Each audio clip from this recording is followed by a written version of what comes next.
Hi guys! Good morning! So, nag-shopping ako sa Christy Ong ng mga bags for Christmas since magiging busy na yan for sure. So, before tayo mag-start, gusto ko lang sana mag-sorry kasi hindi ko alam na may pila pala yung mga bibili dun sa kabilang side. So, nung pagdating ko, dire-diretso lang ako, tapos nagturo agad ako kasi nga may idea na ako ano yung mga gusto kong bilhin. So, may pila pala for mga mimili, nalaman ko lang siya nung magpe-payment na ako. So pag pupunta po kayo doon, merong line for sa mga bibili, and then pag nakapili na kayo, pag in-assist na kayo sa loob, so pipili kayo kung ano yung mga display na colors and bags, yun lang yung available nila. So, pag may nagustuhan naman kayo, tatanungin lang what's your name, tapos ano yung color and yung item na gusto nyo, tapos wait lang kayo doon mga 15 minutes, ganon. So, sorry uli, hindi ko kasi alam talaga na may pila. So, pasensya na po. And then, pakita ko po sa inyo yung mga pinamili ko. So, ang mga prices ng mga bags nila, ang lowest ata is 1,599 to 4,800, parang ganon. So mababa lang naman siya. And then, maganda yung quality ng bag. So, start tayo sa first bag. So, this one is Russo Mini Tote Bag. Ayan. So, for this one, sa akin to. Ayan. So, may hawig siya. Yung parang moy na ata yun. Or yung mini Anju ng Goyard. Ayan. So, check natin kung ano yung mga kasama niya. So, meron siyang ito. So, meron din yung Goyard ng ganito. And then, ang name niya is Russo Mini. Unfortunately, wala sila nung malaki. Kasi gusto ko yung green na malaki. So, sa akin to, since mahilig din ako mag-alis-alis. And then, for the second bag, we have this, mamaya na to.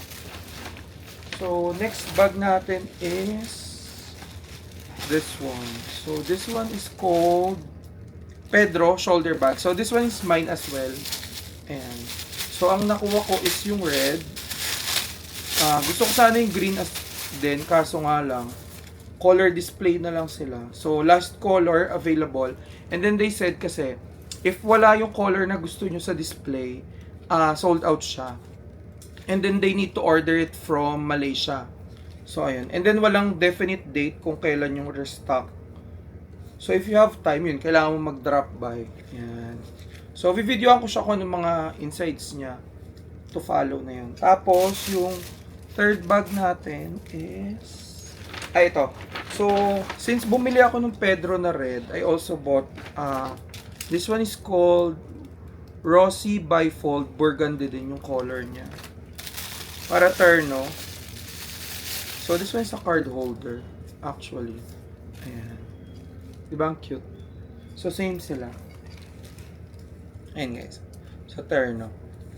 Ayan. So, may hawig din yung Goyard na gantong bag. Yun nga lang wala ako. Meron lang ako is yung St. Louis. So, mag-upload din ako nun kung hawig na hawig nga ba talaga sila. So, next bag natin is so, this one is for my mom. Kasi nga mahilig siya mag-aalis. So, this one is called Russo Monogram Tote Bag. This one is 3.8 ata, if di ako nagkakamali ah. So, ito yung hawig nung St. Louis na bag. And then, ang cute kasi nito, since lagi kasing nasa daan sila mama, kasi nalalamove sila. So, hindi pwede yung light color sa kanya na tote bag.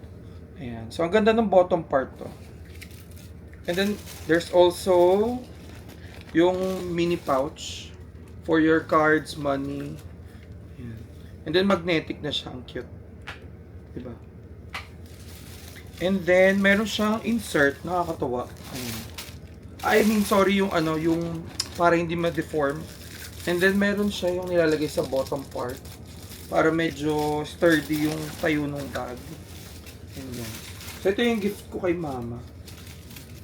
Tapos, next bag natin is this one. This one is called Tokyo Mini Print Tote Bag. Hawig siya nung Gentle Monster. But ang kaibahan lang nila is medyo sturdy and makapal yung cloth. Kasi meron ako nun kaso hindi ko na mahanap kung nasaan. Meron ako nun yung sobrang liit. And then what's nice, kasi sling bag siya. So for this one, ireregalo niya to sa debut na pupuntahan niya. Kasi nga ang sabi ko maganda yan, matutuwa yung reregaluhan. Kasi teenager yun. Ayan guys. Tapos, last bag natin, ito naman para sa kapatid ko. So this one is called Julio Backpack. So 2-in-1 to. Pwede siyang backpack and pwede rin siyang sling bag. Ayan guys. Di ba ang ganda? Ito yung pinakamahal na nabili ko. 4.8. 4.8 ata if tama ako. Ang cute. Ang cute niya. And then sling. Ayan. Ano siyang sling.